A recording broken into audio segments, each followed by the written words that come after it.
Yo mga kasin, kumusta po kayong lahat? Nandito naman po ulit tayo. Nagbabalik. Ayun. Magandang umaga, magandang tanghali, magandang hapon, magandang gabi sa inyong lahat kung nasaan man kayo sulok ng mundo. Mga tre, so ngayong araw na to, review ulit ang gagawin natin. Review tayo ng sapatos ngayon. Reviewin natin is hindi siya running shoes, pang lifestyle siya. Siyempre, magandang sapatos, i-review natin. Bibigyan ko kayo ng tunay na review sa sapatos na to. Siyempre, yung mga review na ginagawa natin, base lang sa experience ko, base lang sa mga nararanasan ko pag sinusuot ko sila. So, doon ko sila, yun yung pinagbabasihan ko sa pag-review ko. Hindi po tayo shoe expert or ano, basta nire-review lang natin kung ano yung naranasan natin, yung sinuot ko sila. Ayan. So, i-review natin ngayon ay walang iba kundi ang The Rogers Center Court. Yan, ito. The Rogers Center Court. On din siya, pero ang ano niya is The Rogers Center Court. Ano to? Inano to sa pangalan ni Roger Federer. Yan, The Rogers Center Court. Tingnan nyo, white olive ang kulay nito. Tingnan nyo siya. Yun yung kulay niya, white olive. Ganda, di ba? Napaka-elegante niyang tingnan. So, yun. Baba natin yung isa. Nung una pa lang nakita ko to, napaka-elegante. Kasi parang meron, yung gold yung ano niya, yan. Gold to, gold. Yan, pakita ko muna sa inyo. Golden to, yung on na nakasulat dito. Golden. O, syempre, andito, yan. Golden siya. Tapos may mga pores siya, para yung paa mo is hindi siya nakakaano siya. Yan. Nakakinga yung paa mo sa loob.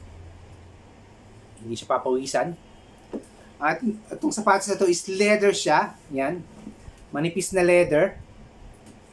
Manipis na leather pero pag sinuot mo ito, umpisa natin sa swela. Syempre yan. May gum siya dito, gum. Sinuot mo ito, tumutunog sa floor. Yan. Sinuot mo yan. Napakaganda ng swelas niya. Kung makikita mo yung outsole niya. Pero malambot din siya. Magalambot din siya. Hindi siya matigas. Ayan ang outsole niya. Speedboard dito. Yan. Sulat, speedboard. Nakikita niyo yan. Ayan. Speedboard. Green yung pinakaloob niya ito. Green. Yan. Kasi olive green. Kasi meron din siya ditong touch na green din to. Olive green din yan. Di ba? Napapansin nyo. Tapos yung sintas niya, ayan. Meron siya nakalagay, put me on. Ayan. Up. Ayan natin sa inyo. Ayan. Put me on. Okay. Yung insole naman niya ito. Yung insole niya ito. Napaka ano niya, parang soft, masyadong malambot. Kaya pag nilakad mo tong The Rogers Center Court na to, ang sarap ng pakiramdam sa loob. Yun. Yung paa mo is parang komportable. Kasi yung ano niya sa loob, malambot. Yung cushion niya, kumbaga, malambot siya. Kahit na leather siya, di ba yung ibang leather? Ang sapatos na ibang leather, pag sinuot mo, ang init sa paa, tapos ang tigas, ang hirap ilakad. Pero itong on center court, pag sinuot mo to, mafe-feel mo na ang gaan ng sapatos mo, tapos kahit leather siya, hindi siya mainit sa paa. Kaya mo siyang isuot ng pangmatagalan. Hindi katulad ng ibang leather na pag sinuot mo ng matagal is parang hindi na komportable yung paa mo, parang papawisan na, sasakit na yung paa mo. Pero ito hindi. Lifestyle, pero pag sinuot mo siya na matagal, kahit na magdamagan mong suot, nasabi sa inyo, napaka presko at komportable sa paa.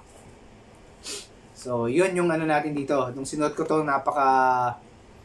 sarap ng feeling kasi yung mga iba kung nagamit na leather, lalo na yung iba na kahit yung suede, pag ginamit mo siya, nanay pa ako, parang sa loob is parang naiinitan. Pero dito hindi. Hindi ka magiging irritable pag suot mo tong The Center Court. Tapos pag tingnan mo siya, ang forma pa niya, tingnan mo yung cuts sa taas. So, tingnan mo yung ano niya dito, yung cuts niya. Pakaganda, napaka-elegante niya. Pwede mo siyang pang semi-formal. Yan. Pwede mo siyang pang rugged. At saka madali itong bagayan. Madaling bagayan ng kahit anong suot mo. Madaling bagayan ito ng jeans. Madaling bagayan ng short. Madaling bagayan ng slacks. Ayun, kahit na naka-above the knee na short ka, bagay din to, syempre. Pakaganda nito sa paa mo. Try mo na to. Yan, yun yung review natin. Sa kabuuan, masasabi ko sa center court na to, sa totoo lang, isa siya sa the best na labas ng On na sapatos.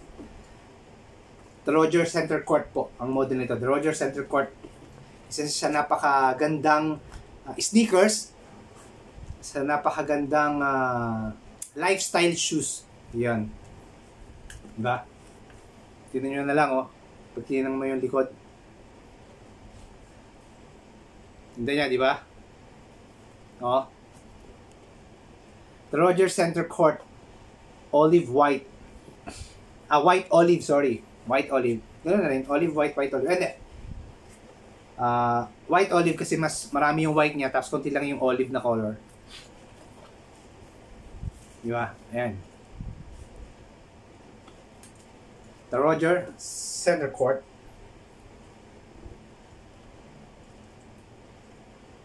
Ayan. Ayun lang, yun, kabuuan na para sa akin, ang review ko dito is 10. Taas, di ba? Kasi para sa akin, komportableng gamitin to. Lifestyle, kahit suotan mo ng matagal, at saka lahat, mabagayan ito. Mabagayan ito lahat, mapa t-shirt or long sleeve, pang office mo, pwede man ito pang office. Ayan. So hanggang dito lang po. Maraming salamat sa pagsuporta. Shoutout sa inyong lahat. Mabuhay kayong lahat. So hanggang dito lang po. Laban lang tayo sa pagsubok at respeto sa kapwa. Ayun. Direct TV po. Huwag niyo po kalimutan mag-like, share, and subscribe sa channel ko. Thank you. Peace.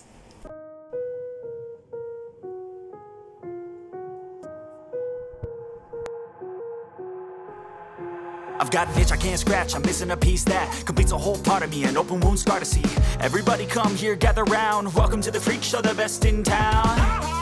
What the hell's wrong with me? I don't get along with anybody, honestly. I've been living in my own head, constantly thoughts jumbled round, think I need a new lobotomy. Wait, all these thoughts are too negative, I don't wanna